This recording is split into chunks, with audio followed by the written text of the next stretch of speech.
নমস্কাৰ, মই নৱ গগৈ। নামনিৰ যুৱকসকল উজনিলৈ যাওক আৰু বানাক্ৰান্তক সহায় কৰক বা উদ্ধাৰ কৰক। আৰু উজনি অসমত এতিয়া বিপৰ্যয় বা সুনামি সদৃশ পৰিৱেশৰ সৃষ্টি হ'ল 19 জুলাই তাৰিখে। আৰু তাৰ পাছতে এতিয়া TMCৰ বিধায়ক এইগৰাকী চেয়াৰমান আলী আহমেদে নামনি অসমৰ যুৱকসকলক আহ্বান জনাইছে যে বিনা পাৰিশ্ৰমিকেৰে অসহায় বানাক্ৰান্তক সহায় কৰক আৰু এই বিপদৰ সময়ত অতীতৰ সকলো কথা পাহৰি যাওক। নামনি অসমৰ মানুহৰ এনেধৰণৰ বানৰ সৈতে এতিয়া অভ্যস্ত হৈ আছে, কিন্তু উজনি অসমৰ এনেধৰণৰ অভ্যাস নাই। গতিকে নামনি অসমৰ যিসকল যুৱকে সাঁতুৰিব জানে, যিহেতু প্ৰত্যেকগৰাকী যুৱকে সাঁতুৰিব জানে, আৰু সেইকাৰণে উজনি অসমৰ বানাক্ৰান্তক এতিয়া সহায় কৰিবলৈ যাওক আৰু এই বিপদৰ সময়ত মানৱতা দেখুৱাব লাগে বুলি আহ্বান জনাইছে বিধায়ক চেয়াৰমান আলী আহমেদে। আৰু সমান্তৰালকে কৈছে যে চৰকাৰে উজনি অসমৰ বান পৰিস্থিতিৰ বাবে এতিয়া 10,000 কোটি টকাৰ পেকেজ ঘোষণা কৰক। লগতে মন কী বাতত, দেশৰ প্ৰধানমন্ত্ৰীৰ মন কী বাতত উজনি অসমৰ বান পৰিস্থিতিয়ে স্থান নোপোৱা বিষয়টোক লৈও এতিয়া ক্ষোভ উজাৰিছে বিধায়কগৰাকীয়ে। আৰু কি কৈছে এই মুহূৰ্তত আমি এই ডাঙৰ খবৰটো বিতংভাৱে লৈ অহাৰ চেষ্টা কৰিম। বিনা পাৰিশ্ৰমিকৰে নামনিৰ যুৱকে উদ্ধাৰ কৰক উজনিৰ বানাক্ৰান্তক, এই আহ্বান জনাইছে এতিয়া বিধায়ক চেয়াৰমান আলী আহমেদে। নামনিৰ যুৱকসকলে উদ্ধাৰ কৰক উজনিৰ বানাক্ৰান্তক, বিনা পাৰিশ্ৰমিকেৰে অসহায় বানাক্ৰান্তক সহায় কৰক বুলি এতিয়া আহ্বান জনাইছে বিধায়কগৰাকীয়ে। চেয়াৰমান আলী আহমেদে কৈছে এই কথা। আৰু এই বিপদৰ সময়ত অতীতৰ সকলো কথা পাহৰি যাওক, অতীতৰ যি কথা আছিল সকলো কথা পাহৰি যাওক আৰু মানৱতাৰ নিদৰ্শন দাঙি ধৰক।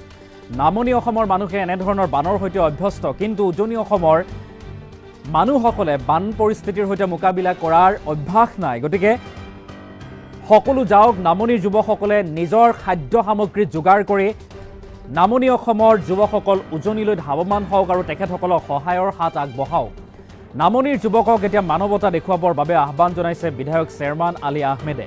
কেন্দ্ৰীয় চৰকাৰে 24 ঘণ্টাৰ ভিতৰতে বিশেষ পুঁজি ঘোষণা কৰিব লাগিছিল।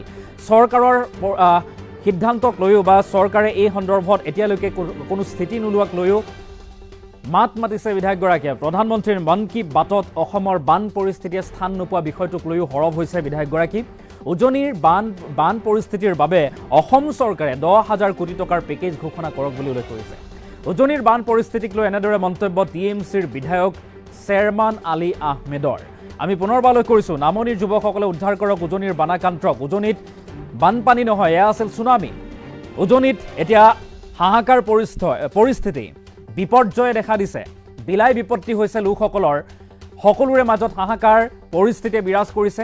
আৰু তাৰ পাছতে এনেদৰে আজিৰ দিনটোত সদনৰ মজিয়াত উপস্থিত হৈ তাৰ পূৰ্বে বিধায়ক চেয়াৰমান আলী আহমেদে কয় যে নামনিৰ যিসকল যুৱক আছে তেখেতসকল উজনিলৈ যাওক। নামনিৰ প্ৰতিগৰাকী যুৱকে যিহেতু সাঁতুৰিব জানে আৰু এনেধৰণৰ বানৰ সৈতে অভ্যস্ত, গতিকে তেখেতসকলে এতিয়া উজনিলৈ গৈ সেই বানাক্ৰান্তসকলক সহায় কৰক। এই মুহূৰ্তৰ আমাৰ মন্তব্য আহি পৰিছে বিধায়ক চেয়াৰমান আলী আহমেদে নামনিৰ যুৱকসকলৰ প্ৰতি কি আহ্বান জনাইছে। দৰাচলতে এক্সক্লুচিভ মন্তব্য আমি আগবঢ়োৱাৰ চেষ্টা কৰিম। খুব ভাল। মই আমাৰ বিশেষকৈ নামনি অসম, আমি এই ধৰণৰ বানপানীৰ লগত অভ্যস্ত। আমাৰ নামনি অসমৰ প্ৰতিটো যুৱক সাঁতুৰিব জানে। মই আজি আপোনালোকৰ যোগেদি নামনি অসমৰ যুৱকসকলক আহ্বান জনাম যে আপোনালোকে পাৰিলে অন্ততঃ শাৰীৰিক শ্ৰম, এইবাৰ কোনো পাৰিশ্ৰমিকৰ কথা নাই, আপোনালোকে নিজৰ খোৱা খাদ্যখিনি নিজে যোগাৰ কৰি লৈ যাওক। মানুহে মানুহৰ বাবে এই বিপদৰ সময়ত অতীতৰ সকলো কথা পাহৰি যাওক।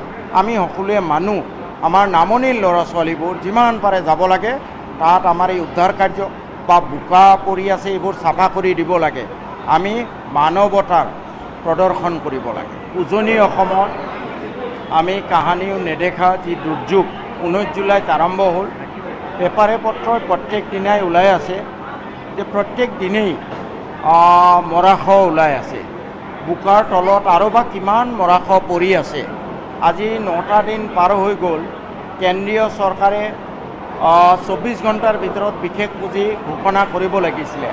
আমাৰ অসম চৰকাৰে ঘোষণা কৰিব লাগিছিলে, কিন্তু আজিলৈ ঘোষণা কৰা নাই। অতি দুৰ্ভাগ্যজনক কথা। আজি সেই উজনিৰ মানুহৰ আৰ্তনাদ শুনি আমাৰ চৰকাৰে বা প্ৰধানমন্ত্ৰী মোদী ডাঙৰীয়াই, যিজনে সদায় মন কী বাত কৈ থাকে, কিয় তেওঁৰ মন কী বাতত এই কথাবোৰ ওলোৱা নাই? মোদী বা অমিত শ্বাহৰ মুখত চেলুটেপ কিয় লগাই থোৱা হৈছে? এটা শব্দ কিয় উচ্চাৰণ কৰা নাই? আমাৰ অন্তৰে কান্দিছে। এতিয়াও যিদিনাখন এই দুৰ্যোগ হৈছিলে 19 জুলাই, ছুনামিৰ দৰে ঘটনা হৈছিলে কোনেও একো ৱাদি পোৱা নাছিলে। কোনোবাই কুলাৰ কেঁচুৱা ঘৰতে এৰি কুলাৰ কেঁচুৱা এৰি নিজে গৈ ছালত আশ্ৰয় লৈছিলে, ঘৰৰ ছালত মুধচত আশ্ৰয় লৈছিলে। তেওঁলোকৰ গৰু ছাগলী যিমান আছে সকলো ধ্বংস হৈ গ'ল। প্ৰতিটো ঘৰৰ মজিয়া আজিও 2 ফুট 3 ফুট বোকাৰে ভৰ্তি হৈ আছে। যি ধৰণে আমাৰ অসম চৰকাৰে বা কেন্দ্ৰীয় চৰকাৰে এই ক্ষেত্ৰত ব্যৱস্থা ল'ব লাগিছিলে সেইটো আমি দেখা নাই। অত্যন্ত দুখজনক কথা। আৰু সেইকাৰণে মই আজি বিধানসভাত দাবী জনাইছোঁ যে কেন্দ্ৰই কি কৰে কৰি থাকক, আমাৰ অসম চৰকাৰৰ পৰা বাকী সকলো ডেভেলপমেণ্টৰ কাম বাদ দি হ'লেও অন্ততঃ 10,000 কোটি টকাৰ পেকেজ এটা ঘোষণা কৰিব লাগে, যাতে এই 3খন জিলাৰ মানুহ তেওঁলোকে আকৌ স্বাভাৱিক জীৱন যাত্ৰা ঘূৰাই পাব পাৰে।